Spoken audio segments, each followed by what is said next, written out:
Nasa kasabihan na ng mga Pinoy sa pagyayabang sa boxing na partida kita ng isang kamay o isang kamay lang ang gamitin ko sa'yo. Ito ang pinakita ng ating bida ngayon na si Denver Cuello na may 32 panalo at 22 dito ay sa pamamagitan ng knockouts at 6 lang ang talo na binansagang The Excitement dahil sa galing nito sa pakikipaglaban na nagmula sa Cabanatuan, Iloilo City. Sa laban ni Cuello, talagang isang kamay lang ang makikita mo na ginamit sa buong laban, ngunit nagawa pa nitong naipanalo ang laban. Nung dumayo itong si Cuello sa Mexico upang harapin itong Mexican na si Ivan Meneses, sa ikatlong round pa lang ng laban, nagkaroon na nagpinsala sa kanang balikat itong si Cuello, ngunit hindi sumuko itong matapang na Ilonggo, kaya naipanalo pa nito ang laban via unanimous decision. Nakalipas lang ang 6 na buwan, lumipad na naman ang kampo ni Cuello sa Japan upang sagupain itong pambato ng mga Hapones na si Takashi Kunishige.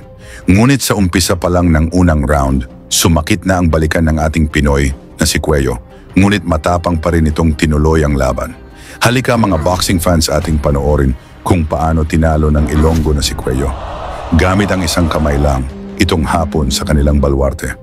Dala ng Pinoy na si Cuello ang 32 panalo, 4 na talo at 21 knockouts, habang ang Hapon na si Kunishige naman ay may 25 panalo, 8 talo at 20 knockouts sa laban na ginanap sa Osaka, Japan. Sa pagbungad ng unang round, nagulat ang mga Hapones na isang kamay lang ang ginamit ng Pinoy na si Cuello.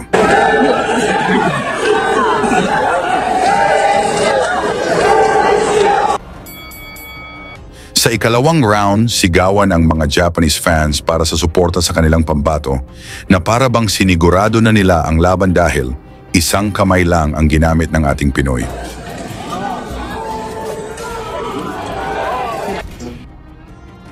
Mula sa solidong kaliwa na naipatama ni Cuello bagsak ang Hapon, ngunit nakatayo pa ito at lumaban.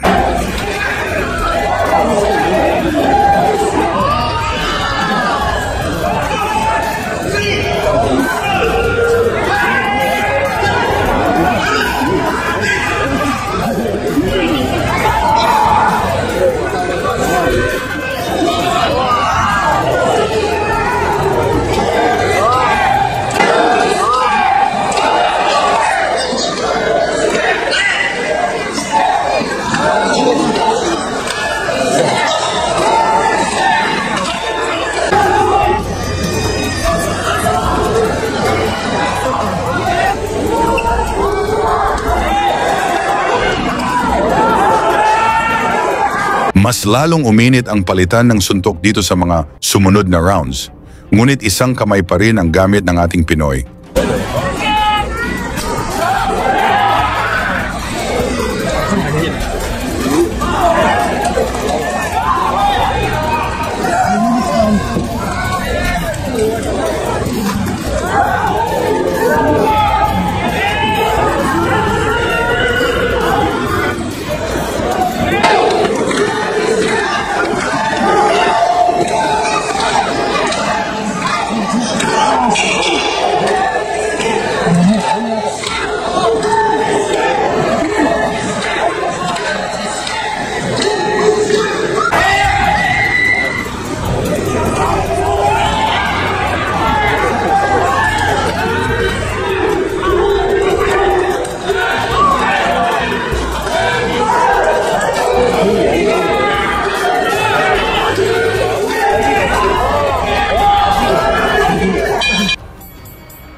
Sa kalagitnaan ng laban, agresibo pa ring umatake itong Pinoy na si Cuello, gamit lang ang isang kamay.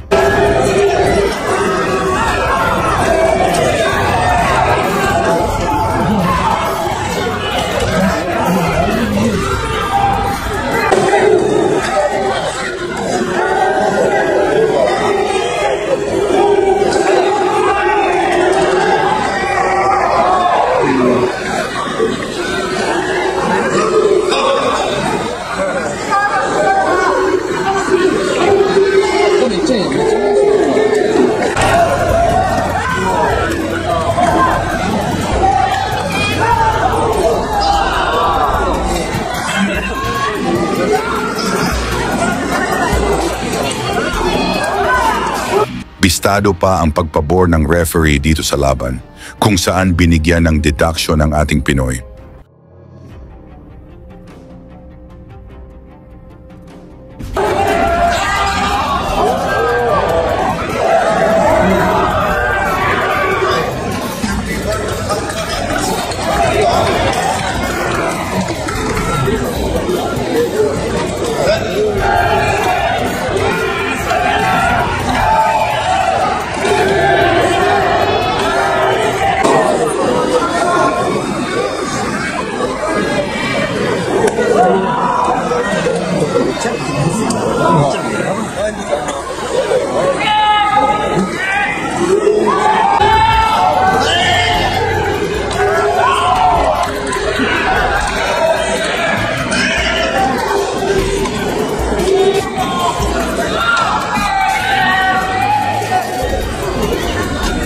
Tuloy pa rin ang palitan ng suntok kung saan napayakap na lang itong hapon pag tinamaan ng kaliwa ni Cuello.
Ginamit na ni Kunishige ang istilong yakap sabay suntok dahil isang kamay lang ang gamit ng ating Pinoy.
Matapos ang laban, nakuha ng Pinoy na si Cuello ang majority decision na panalo sa balwarte ng mga Japanese.